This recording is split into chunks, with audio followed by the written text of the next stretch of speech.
Hey, how's it going, everybody? It's Saturday night, and I wanted to talk about monster clay and the three different types. I made the video before where I talked about monster clay, and I played around with some soft monster clay.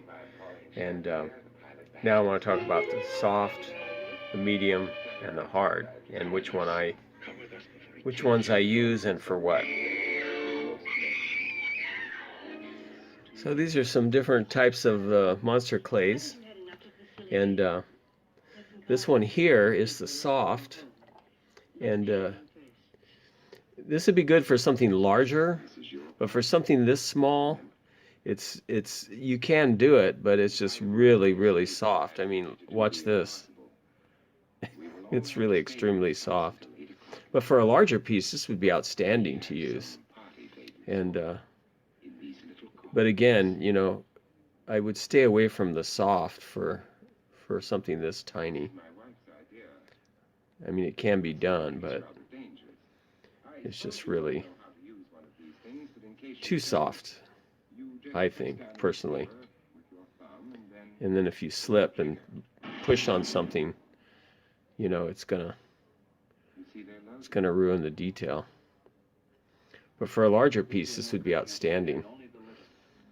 Something that didn't require as much detail. So this is the soft. And then this is the medium, which is good. Good for small stuff. It's not bad.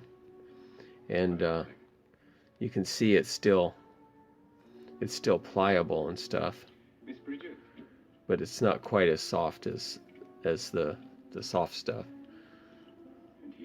And you can get some good detail too, like these ears. And I love this tool. It's got a point on one end and then this little dealie on the other, and it works good. And I like using the metal tools too, is because of the hard clay. So this is the medium, and you can also put these in a convection oven. And this is a convection oven I bought, and I got this for I think $15, and it's almost new. And you just push the buttons and tell the timer. I've got this big block of monster clay in here. This is hard, but anyway, the hard, you can use tools in it like this and carve it, but it's harder. It's a lot harder than the other two. But you can also melt it, and but you can get like extreme details. This is kind of an e-crochet I'm working on based on this. I bought this online. I've got a male and female character, so I use this as a reference. And I got a really good price on those. They're usually pretty spendy. But so I'm using that as a guide. And you can go in and just with the warmth of your hands and stuff, kind of work it.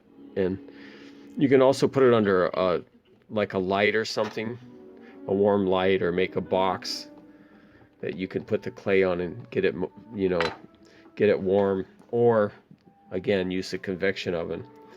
But the other thing too is you can take this is a alcohol lamp, and you've got to use 91% isopropyl rubbing alcohol at least. You can't use I think it's 78% isn't strong enough. Let's see if I can do this without spilling it.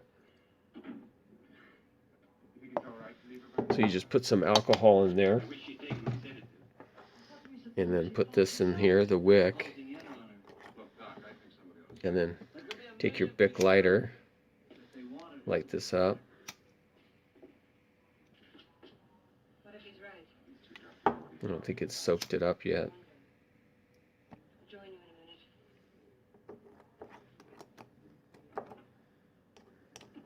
See if it'll soak it up.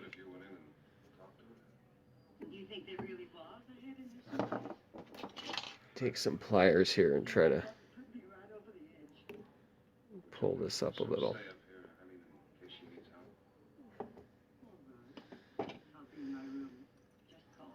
Maybe if I shake it, I'll get it up into the wick. Nope, it's just burning it right now. Maybe I'll just put a little bit on there. That's gonna get everything on fire. There we go. So you have this little alcohol lamp, and when you're working with the hard, you can get this hot like this, and it's like you're working with wax. Because this monster clay, it's kind of like wax. It's a waxy sort of clay. But you can see how it sort of melts the clay, and you can smooth it out. I actually don't like the smooth, shiny look. I like it more rough like this. It just seems more natural. But you can get it how you want it to be, like the details. And I'm trying to kind of duplicate like this. Let me bring her up here, and you can see her breast and all this muscle tissue here. But this is great for reference, and it's good practice, I mean, for drawing too. So yeah, you can go in here and you can take this, and I can kind of turn it and see all this in here. And this thing that comes down here, I don't know the names of all the muscles and the tendons, but this one comes down here. Let me see if I can move the light a little, or move this here. This one you can see here on the neck, or attaches to the skull. This is the one that turns the head, the muscle that turns the head. And you can see this is smaller and it's more recessed behind the jaw than this one. So you can come in here and get your tool hot and see it's like it melts it. See, like that? Isn't that cool? And you can just wipe off the excess down here. And then while it's still warm, you can keep working it. Take your finger and work it. So you just kind of go in and play with it. But I like the firm. I like the hard better. But I do like the the medium is nice too. They're both really good.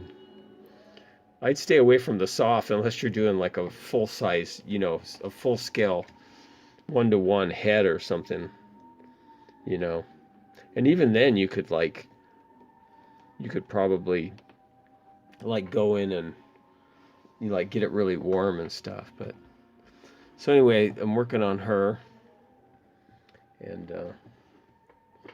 this is another one that I'm doing with the hard. You can see the detail on this one. It's really, really fine. And then I can come in here and get these metal points and then just put in all kinds of detail on the hair. See how the lines can get all kinds of really sharp lines like hair.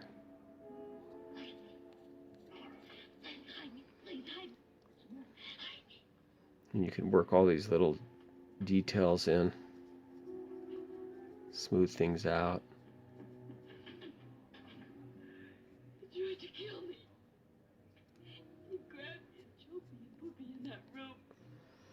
Anyway, I hope that helps explain monster clay, the different types. And you can also mix them. You could mix hard with medium. You could mix the soft with the medium and get hybrids like in between. But I hope that information was helpful, and let me know what you think. Leave a comment and subscribe if you haven't already. And enjoy watching old movies. All right, I will talk to you later. Thanks for watching. See you next time. All right.